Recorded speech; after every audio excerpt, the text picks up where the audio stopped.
Assalamualaikum warahmatullahi wabarakatuh. Bertemu lagi di channel CJ Karoliane. Baiklah Bapak Ibu, hari ini kita akan melanjutkan pembahasan kita di prediksi soal UKM PPG tahun 2025 di ujian pengetahuan. Lengkap kunci jawaban dan pembahasannya. Semoga bermanfaat dan marilah kita mulai. Nomor satu. Seorang guru menemukan bahwa dalam kelasnya terdapat tiga kelompok siswa. Satu siswa dengan kemampuan tinggi dan cepat memahami materi, dua siswa dengan kemampuan sedang, dan tiga siswa dengan kebutuhan belajar khusus. Guru ingin menerapkan pembelajaran berdiferensiasi. Pendekatan paling tepat untuk merancang pembelajaran yang efektif adalah A. Memberikan tugas yang sama kepada semua siswa agar adil dan tidak menimbulkan kecemburuan. B. Membagi siswa berdasarkan kemampuan, lalu mengajar masing-masing kelompok secara terpisah dengan konten yang berbeda total. C. Menyusun tujuan pembelajaran yang berbeda untuk setiap kelompok siswa dan memberi mereka kurikulum yang berbeda. D. Merancang kegiatan belajar dengan diferensiasi konten, proses, dan produk berdasarkan kesiapan belajar, minat, dan profil belajar siswa. E. Mengajar dengan metode ceramah agar semua siswa memperoleh informasi yang sama secara seragam.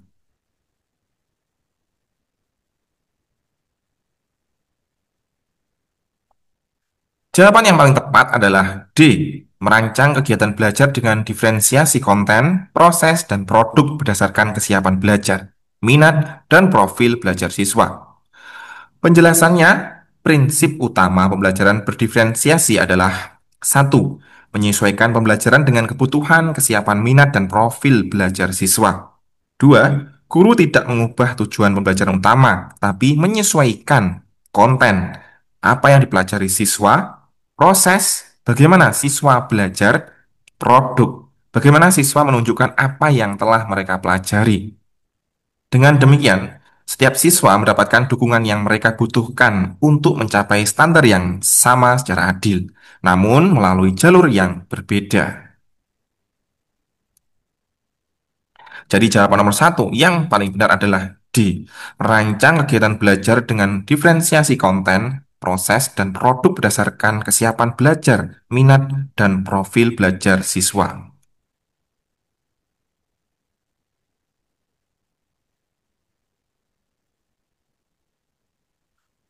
Nomor 2, dalam merancang pembelajaran berdiferensiasi, guru menggunakan hasil pre-assessment untuk mengelompokkan siswa berdasarkan kesiapan belajar. Tujuan dari penggunaan strategi ini adalah A. Memberi label tetap kepada siswa yang sesuai kemampuannya. B. Menyusun kurikulum yang seragam dan disemaratakan. C. Memberi siswa kesempatan memilih guru favorit. D. Menyesuaikan pendekatan pengajaran agar setiap siswa dapat belajar secara optimal sesuai kebutuhannya. E.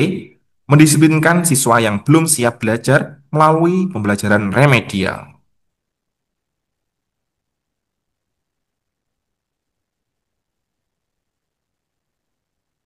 Jawaban yang paling tepat adalah D. Menyesuaikan pendekatan pengajaran agar setiap siswa dapat belajar secara optimal sesuai kebutuhannya.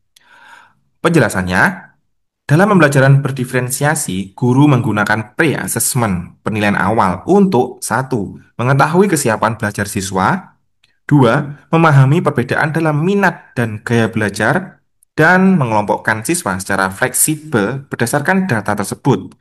Tujuannya adalah agar guru bisa satu, menyesuaikan strategi pengajaran, konten, proses, dan produk pembelajaran. Dua, memberikan dukungan yang sesuai untuk setiap kelompok siswa.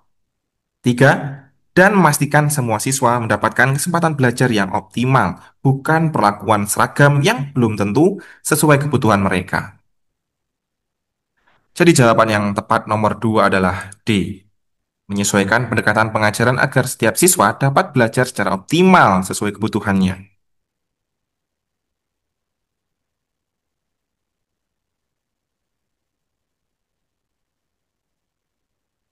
Nomor 3, Pak Andi merancang tugas proyek yang sama untuk seluruh siswa. tetapi memberikan pilihan format produk akhir, video, poster, atau makalah. Ia juga memberi opsi untuk bekerja sendiri atau berkelompok. Praktek ini mencerminkan strategi diferensiasi berdasarkan A. Diferensiasi konten, B. Diferensiasi proses, C. Diferensiasi produk dan profil belajar, D. Diferensiasi kesiapan belajar, E. Diferensiasi minat.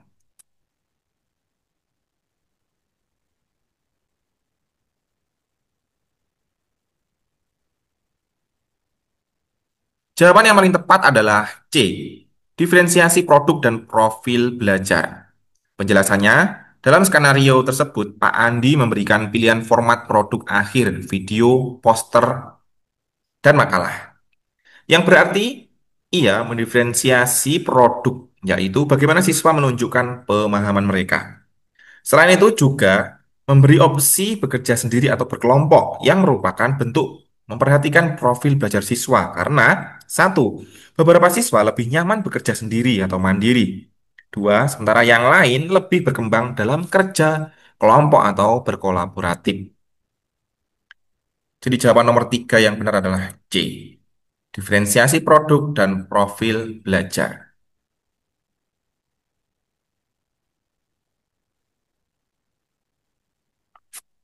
Nomor 4. Seorang guru ingin menerapkan pembelajaran berdiferensiasi berbasis minat. Manakah dari strategi berikut yang paling sesuai? A. Menugaskan semua siswa membaca teks yang sama dalam waktu yang telah ditentukan. B. Memberikan pilihan topik proyek akhir sesuai dengan hobi atau ketertarikan siswa. C. Mengelompokkan siswa berdasarkan nilai raport sebelumnya. D. Menyusun modul pembelajaran seragam untuk seluruh kelas.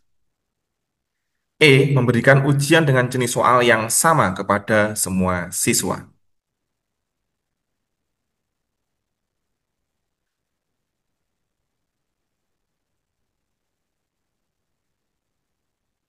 Jawaban yang paling tepat adalah B.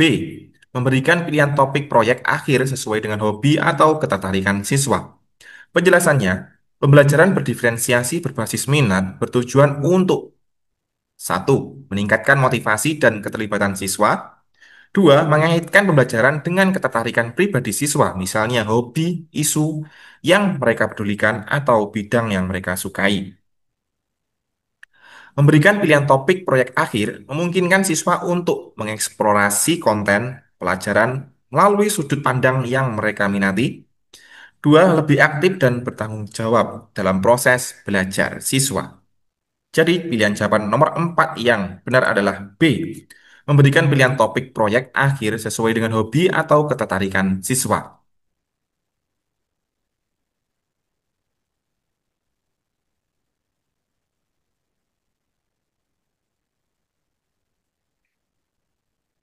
Nomor 5.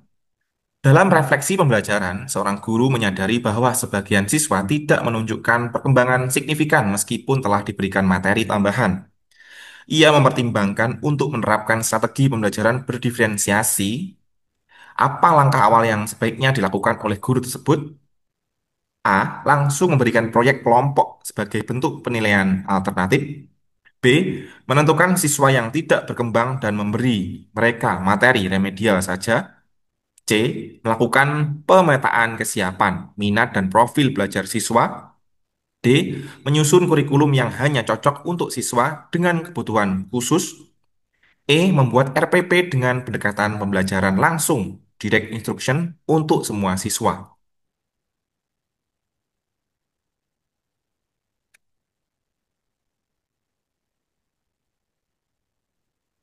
Jawaban yang paling tepat adalah C. Melakukan pemetaan kesiapan, minat, dan profil belajar siswa. Penjelasannya, langkah awal yang krusial dalam menerapkan pembelajaran berdiferensiasi adalah memahami siapa siswa Anda. Ini dilakukan melalui pemetaan terhadap satu, kesiapan belajar, sejauh mana siswa memahami materi sebelumnya. Dua, minat siswa, hal-hal yang membuat mereka tertarik dan termotivasi. Tiga, profil belajar, gaya belajar siswa, yang antara lain visual, auditory, kinestetik, dan lain-lain. Pemetaan ini memungkinkan guru merancang aktivitas konten dan produk pembelajaran yang sesuai dengan kebutuhan dan karakteristik masing-masing siswa. Jadi jawaban yang tepat nomor 5 adalah C. Melakukan pemetaan kesiapan, minat, dan profil belajar siswa. Nomor satu. Dalam kelasnya, Bulina menemukan bahwa siswa berasal dari latar belakang budaya yang beragam. Ia ingin menerapkan pendekatan culturally responsive teaching. Langkah pertama yang paling tepat dilakukan Bulina adalah A. Menyesuaikan RPP berdasarkan kurikulum yang berlaku tanpa mempertimbangkan latar belakang siswa. B. Mengklasifikasikan siswa berdasarkan suku dan agama untuk memudahkan pengelompokan kelas. C. Mengidentifikasi nilai, kebiasaan, dan cara belajar yang dipengaruhi oleh latar belakang budaya siswa. D. Mewajibkan semua siswa menyesuaikan diri dengan budaya dominan di sekolah. E. Membuat aturan kelas secara sepihak untuk menyamakan semua perilaku siswa.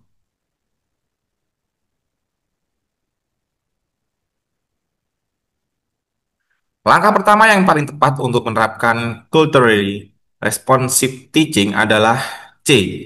Mengidentifikasi nilai, kebiasaan, dan cara belajar yang dipengaruhi oleh latar belakang budaya siswa.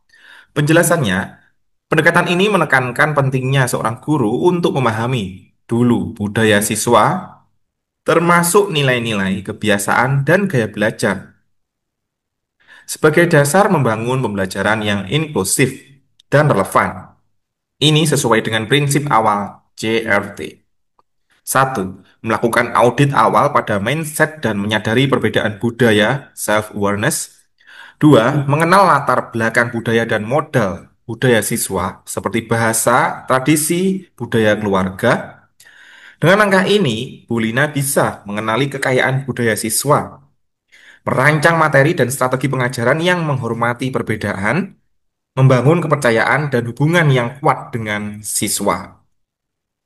Jadi jawaban nomor satu yang benar adalah C, Bapak Ibu. Mengidentifikasi nilai, kebiasaan, dan cara belajar yang dipengaruhi oleh latar belakang budaya siswa.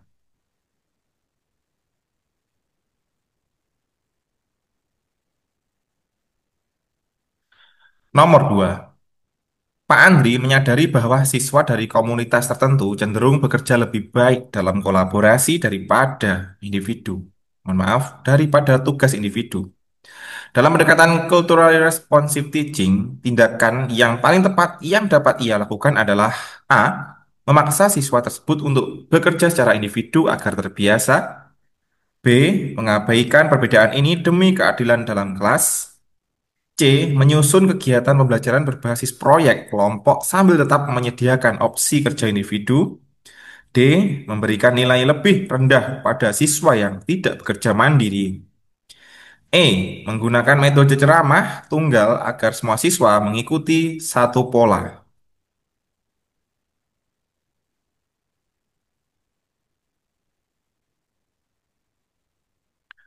Jawaban yang paling tepat adalah C. Menyusun kegiatan pembelajaran berbasis proyek kelompok sambil tetap menyediakan opsi kerja individu. Penjelasannya, pendekatan culturally responsive teaching (CRT) mengedepankan fleksibilitas dan adaptasi strategi pembelajaran agar sesuai dengan nilai-nilai budaya dan gaya belajar siswa. Dalam konteks ini, satu, Pak Andri menyadari adanya kecenderungan budaya belajar kolaboratif di kalangan siswa dari komunitas tertentu. Dua, CRT menuntut guru mengakomodasi kekuatan budaya siswa sebagai sumber daya dalam pembelajaran. C, pilihan C adalah pilihan paling tepat karena satu, mengakui dan memanfaatkan kekuatan budaya kolaboratif siswa. Dua, tetap menyediakan alternatif kerja individu untuk menghormati keragaman preferensi siswa lainnya. Jadi jawaban nomor dua yang benar adalah C. Menyusun kegiatan pembelajaran berbasis proyek kelompok sambil tetap menyediakan opsi kerja individu.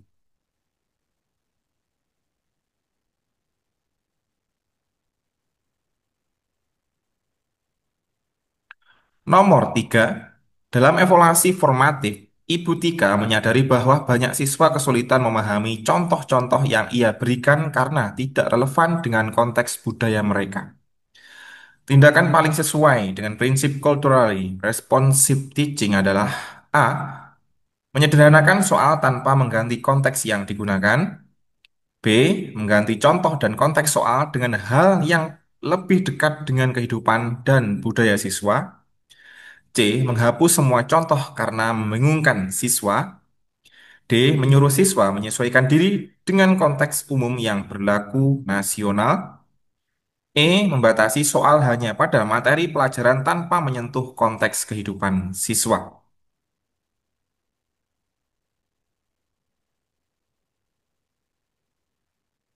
Jawaban yang paling tepat adalah B. Mengganti contoh dan konteks soal dengan hal yang lebih dekat dengan kehidupan dan budaya siswa. Penjelasannya, dalam pendekatan culturally responsive teaching, guru perlu mengaitkan materi pelajaran dengan latar belakang budaya, pengalaman, dan kehidupan nyata siswa agar pembelajaran menjadi lebih bermakna dan mudah dipahami. Langkah Ibu Tika mengganti contoh soal dengan yang relevan secara budaya. Satu, membantu siswa mengaitkan pengetahuan baru dengan pengalaman mereka sendiri. Dua, meningkatkan keterlibatan dan pemahaman siswa terhadap materi. Tiga, menghargai keragaman dan menghindari aliansi budaya dalam pembelajaran. Jadi jawaban nomor tiga yang benar adalah B. Mengganti contoh dan konteks soal dengan hal yang lebih dekat dengan kehidupan dan budaya siswa.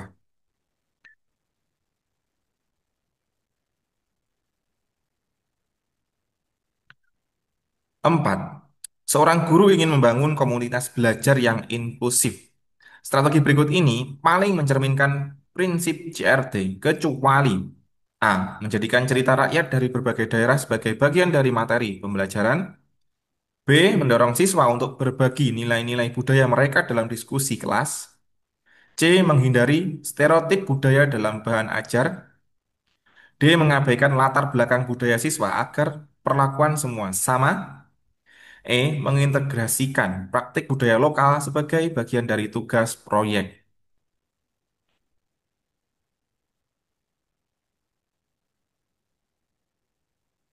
Jawaban yang paling tepat adalah D. Mengabaikan latar belakang budaya siswa agar perlakuan semua sama. Penjelasannya, pendekatan Culturally Responsive Teaching (CRT) menekankan bahwa untuk membangun komunitas belajar yang inklusif, guru harus mengenali, menghargai, dan merespon perbedaan budaya siswa. Prinsip ini bukan tentang memperlakukan semua siswa secara identik, melainkan tentang memberikan dukungan yang sesuai dengan latar belakang dan kebutuhan masing-masing siswa. Jadi jawaban nomor 4 adalah D. Mengabaikan latar belakang budaya siswa agar perlakuan semua sama.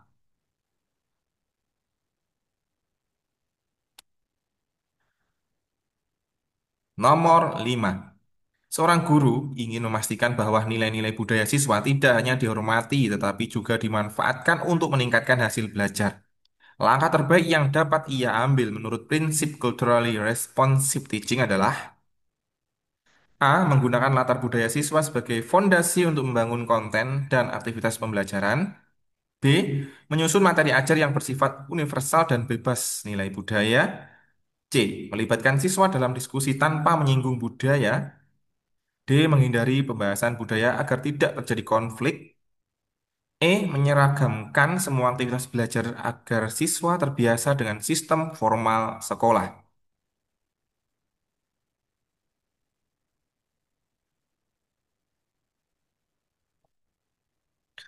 Jawaban yang paling tepat adalah A.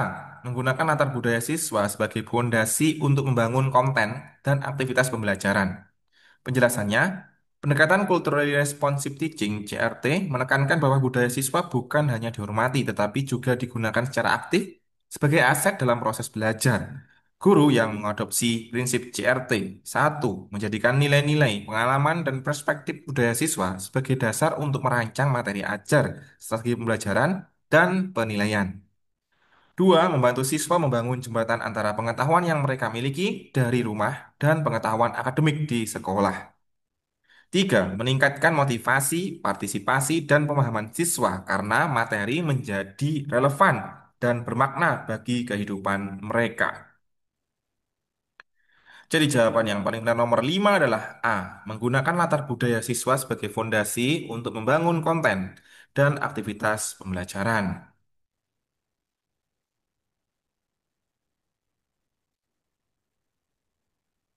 Nomor satu, Ibu Wati mengajar di kelas 4 SD. Ia menyadari bahwa sebagian besar siswanya masih kesulitan membaca pemahaman, meskipun materi pelajaran sudah berada di tingkat kelas 4.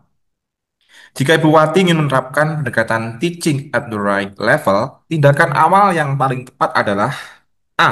Melanjutkan materi kelas 4 sesuai kurikulum agar target tahunan tercapai. B. Memberikan tugas rumah tambahan agar siswa belajar mandiri. C. Melakukan penilaian diagnostik sederhana untuk mengetahui kemampuan dasar membaca setiap siswa.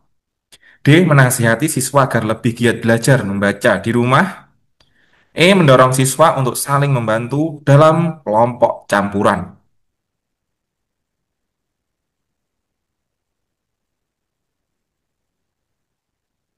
Jawaban yang paling tepat adalah C. Melakukan penilaian diagnostik sederhana untuk mengetahui kemampuan dasar membaca setiap siswa.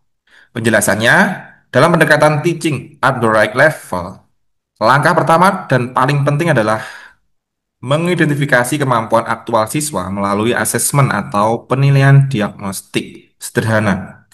Tujuannya adalah mengetahui dengan pasti level keterampilan dasar siswa, seperti kemampuan membaca, pemahaman. Dua, menghindari asumsi berdasarkan usia atau kelas. Tiga, menyusun strategi dan kelompok belajar yang sesuai dengan tingkat kemampuan mereka. Setelah mengetahui level kemampuan siswa, barulah guru dapat menyusun pembelajaran yang tepat sasaran, relevan, dan efektif.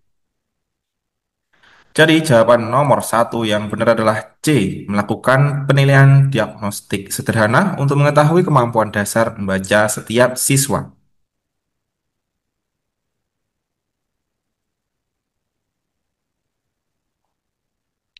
Dua, setelah asesmen awal, Pak Dani membagi muridnya ke dalam tiga kelompok berdasarkan kemampuan berhitung.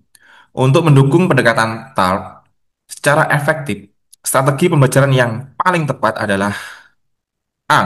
Memberikan materi kelas sesuai kurikulum kepada semua kelompok. B. Mengajarkan seluruh materi kelas tinggi agar semua siswa bisa mengejar. C. Menyusun kegiatan pembelajaran yang berbeda sesuai dengan level kemampuan masing-masing kelompok. D. Menggabungkan semua kelompok agar pembelajaran menjadi inklusif. E. Membatasi interaksi antar kelompok agar fokus belajar terjaga.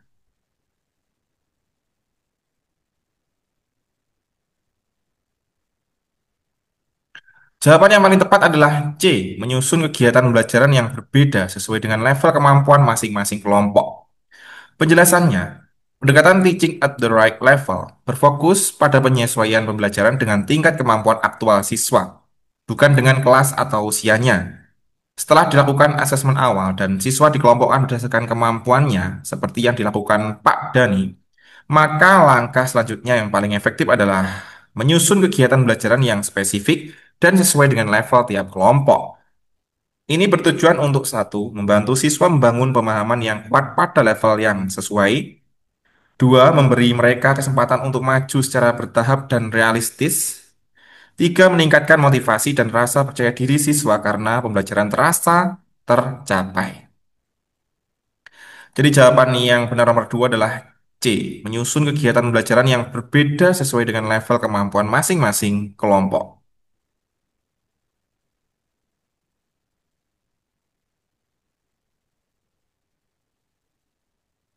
Nomor tiga, salah satu kekuatan pendekatan teaching at the right level adalah fleksibilitasnya.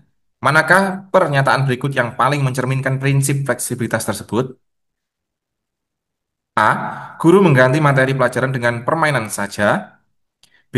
Guru secara rutin menyesuaikan kelompok belajar berdasarkan kemajuan belajar siswa. C. Siswa bebas memilih apapun yang ingin mereka pelajari. D. Guru memusatkan pengajaran pada siswa yang sudah mahir. E. Semua siswa diberi soal yang sama agar adil.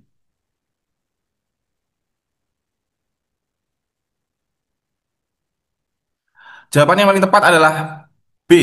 Guru secara rutin menyesuaikan kelompok belajar berdasarkan kemajuan belajar siswa.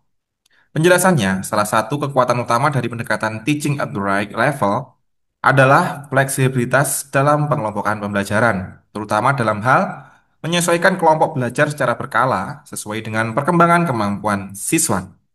Artinya, siswa tidak terjebak dalam satu kelompok selamanya, melainkan bisa berpindah ke kelompok dengan level lebih tinggi atau lebih sesuai jika telah menunjukkan kemajuan belajar. Jadi jawaban nomor tiga yang benar adalah B. Guru secara rutin menyesuaikan kelompok belajar berdasarkan kemajuan belajar siswa.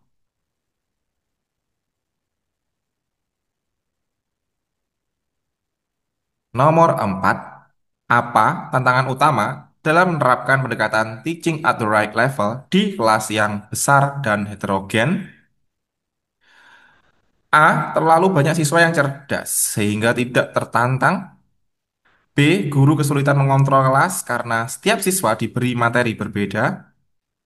C. Membutuhkan asesmen standar nasional agar bisa membandingkan hasilnya. D. Siswa lebih memilih bekerja sendiri daripada berkelompok. E. Kurikulum nasional tidak memperbolehkan variasi dalam pembelajaran.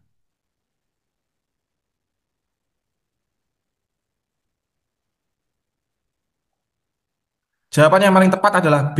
Guru kesulitan mengontrol kelas karena setiap siswa diberi materi berbeda. Penjelasannya, dalam kelas besar dan heterogen, penerapan teaching at the right level memang sangat bermanfaat, tetapi juga memiliki tantangan. Salah satunya adalah mengelola kelas dengan beragam kelompok belajar yang masing-masing memiliki materi dan pendekatan berbeda. Tantangan ini mencakup satu, koordinasi waktu dan aktivitas antar kelompok. Dua, menjaga keterlibatan dan fokus siswa. Tiga, menyiapkan materi pembelajaran yang berbeda-beda.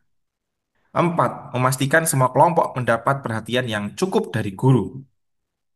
Guru perlu merancang matang strategi manajemen kelas yang kuat dan mungkin dukungan tambahan, misalnya asisten guru atau peer mentor, untuk menyukseskan pendekatan ini. Jadi jawaban nomor 4 yang paling benar adalah B. Guru kesulitan mengontrol kelas karena setiap siswa diberi materi yang berbeda.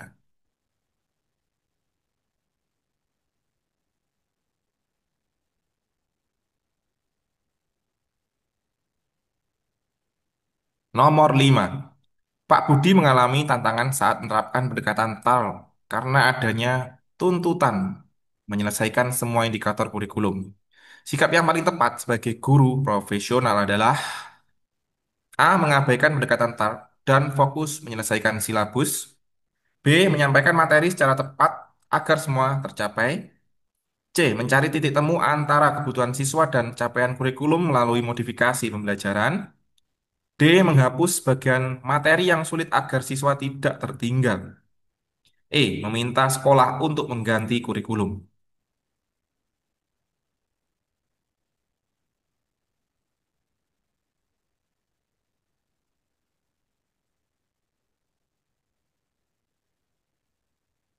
Jawaban yang paling tepat adalah C.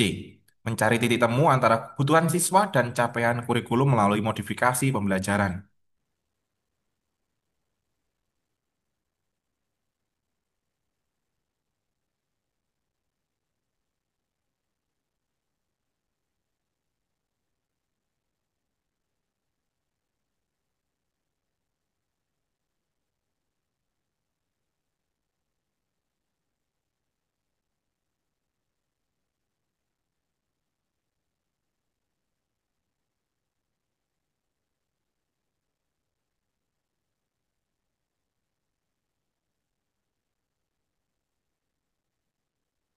Pembahasannya, sebagai guru profesional, Pak Budi dihadapkan pada dua hal. Satu, tuntutan menyelesaikan kurikulum, dan dua, kondisi real siswa yang berbeda-beda kemampuannya. Teaching at the right level Bukan berarti mengabaikan kurikulum, melainkan menyesuaikan strategi dan pendekatan pembelajaran agar siswa bisa mencapai indikator kurikulum sesuai dengan tingkat kemampuannya saat ini. Maka, modifikasi pembelajaran adalah cara yang bijak. Contohnya, satu, menyederhanakan kegiatan tanpa mengubah tujuan belajar. Dua, menggunakan kelompok belajar berdasarkan level kemampuan. Tiga, membangun keterampilan dasar terlebih dahulu agar siswa siap untuk memahami materi yang lebih kompleks. Jadi jawaban nomor 5 yang benar adalah C. Mencari titik temu antara kebutuhan siswa dan capaian kurikulum melalui modifikasi pembelajaran.